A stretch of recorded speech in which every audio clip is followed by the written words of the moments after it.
Welcome to showers of blessing. దేవుని కృపలో భద్రపరచబడి నూతన దినములో ప్రవేశించాం. ఈనాటి దేవుని వాగ్దానం.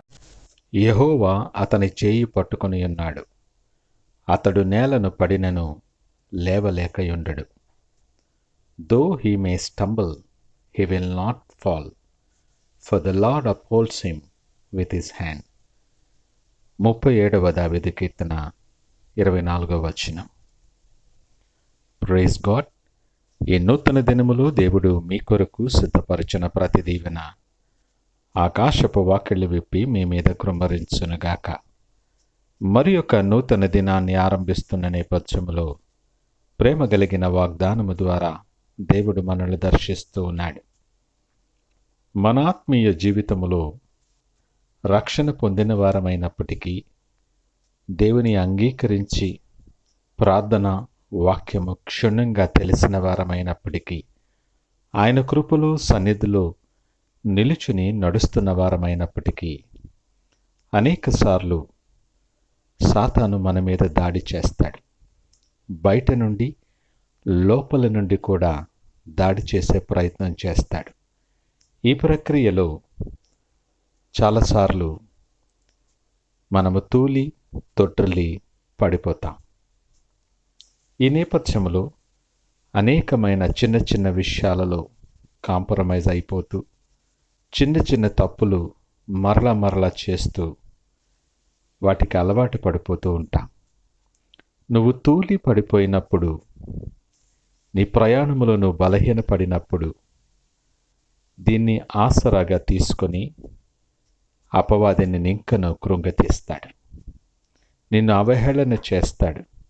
నీ దేవుడు ఎక్కడ, నీ సహాయం ఎక్కడ, నీ కొండ నీ కోట ఏమైంది అని నవ్వుల పాలు చేస్తాడు. నిన్ను అవమానపరిచే ప్రయత్నం చేస్తాడు. ఇవన్నీ మనలను చుట్టుముట్టినప్పుడు ఏదో తెలియనటువంటి భయం మనలను ఆవరిస్తూ ఉంటుంది. ఏం చేయాలో తెలియని పరిస్థితుల్లో, అయోమయ స్థితిలో ఉండిపోతాం.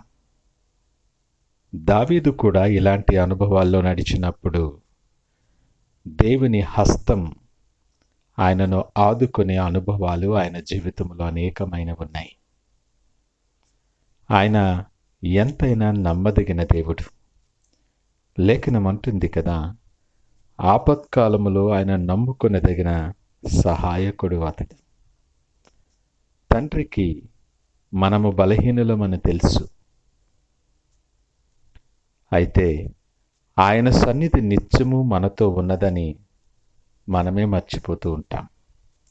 విడువను ఎడబాయనని వాగ్దానము చేసిన దేవుడు ఆయన. ఎప్పుడు విడిచిపెట్టే దేవుడు కాదు. పౌలు మాట్లాడుతూ, క్రీస్తు ప్రేమ నుండి మనలను ఎడబాపు వాడెవడు అని ప్రశ్న వేస్తూ ఉన్నాడు. నిజమే. నువ్వు అనుభవపూర్వకముగా ఆయన సహవాసాన్ని, ఆయన ప్రేమను రుచి చూసినట్లయితే, ఆయనతో కలిసి నడిచిన అనుభవాలలో ఉన్నట్లయితే, ఈ సాక్ష్యము నీది కూడా ఉంటుంది. దీనులను లేవనెత్తేవాడు, ఆయన సహాయము చేయువాడు నిత్యము కుడి చేతిని పట్టుకొని నడిపించేటటువంటి దేవుడు. అందుకనే నువ్వెన్నిసార్లు పడిపోయినా నువ్వు లేవలేకుండా ఉండవు. నీతిమంతుడు 7 సార్లు పడిపోయినా యెహోవా అతన్ని లేవనెత్తుతాడు. నీ బలహీనత యందు ఆయన బలమై ఉన్నాడు నీకు. పౌలు పొందుకున్న అనుభవం ఇది. నా కృప నీకు చాలునని దేవుడు ఆయనతో మాట్లాడాడు. పరిస్థితులను బట్టి, సాతాను కలుగు చేస్తున్నటువంటి శోధలను బట్టి, నీ మార్గములో కలుగు చేస్తున్న అడ్డంకులు, ఆందోళనను బట్టి ఎంతకాలం దిగాలు చెందుతావు? ఎంతకాలం విచారిస్తూ కూర్చుంటావు? నువ్వు లేవలసిన సమయం ఇది. దేవుడు అంటున్నాడు, నువ్వు ధైర్యము తెచ్చుకో, నిబ్బరముగా ఉండు. బలహీనమైన నీ చేతిని బలమైన ఆయన చేతికి అప్పగించు. ఆయనను నమ్ముకో, నీ కార్యము నెరవేరుస్తాడు. నీ అడుగు ఇరుకున పడదు, నీ పాదాన్ని తొట్రులనివ్వడు ఆయన. ఆశీర్వాద మార్గాలలో ఆయన నడిపిస్తాడు. రక్షింప నేరకయుండునట్లు నా హస్తము కురుచు కాలేదని మాట్లాడిన దేవుడు ఈ ఉదయకాలము నీతో మాట్లాడుతూ ఉన్నాడు. ఈ మాటలు వింటున్న ప్రియ దేవుని జనాంగమా, నువ్వెవరివైనా ఏ పరిస్థితుల్లో ఉన్నా, ఒకవేళ బలహీనపడి కూలపడిపోయిన స్థితిలో ఉన్నా, నిన్ను లేవనెత్తువాడు నీతో మాట్లాడుతున్నాడు. నిన్ను బలపరిచి నిన్ను లేవనెత్తి క్రీస్తు అనే బండ మీద స్థిరపరచువాడు ఆయన. నీ చేతిని ఆయన చేతికి అప్పగించి నిన్ను బలపరిచి ఆశీర్వాదకరమైన మార్గాల్లో నడిపించే దేవునికి ప్రార్థన చేసి దినాన్ని ఆరంభిద్దామా? ప్రార్థించుకుందాం. పరిశుద్ధుడు, ప్రేమ నమ్మకమైన మా యేసయ్యా, స్తోత్రాలు. ఈ ఉదయకాల సమయం మాతో మీరు మాట్లాడారు, మీకు వందనాలు. అవును ప్రభువా, మీరు చేయి పట్టుకొని మమ్మల్ని నడిపిస్తూ ఉన్నారు. మేము నేలను పడినను మమ్మలను విడిచిపెట్టే దేవుడవు కాదు, మరల తిరిగి నిలవబెట్టువాడవు. మా బలహీనతల్లో బలమైన దేవా, నీకు వందనాలు, స్తోత్రాలు.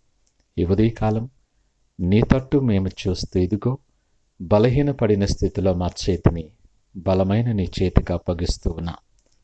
మీరు లేవనెత్తి బలపరిచి మీరే మహిమ ఘనత ప్రభావాలు పొందుకోమని యేసు నామమున అడిగి వేడుకొనుచున్నాము తండ్రి. ఆమేన్.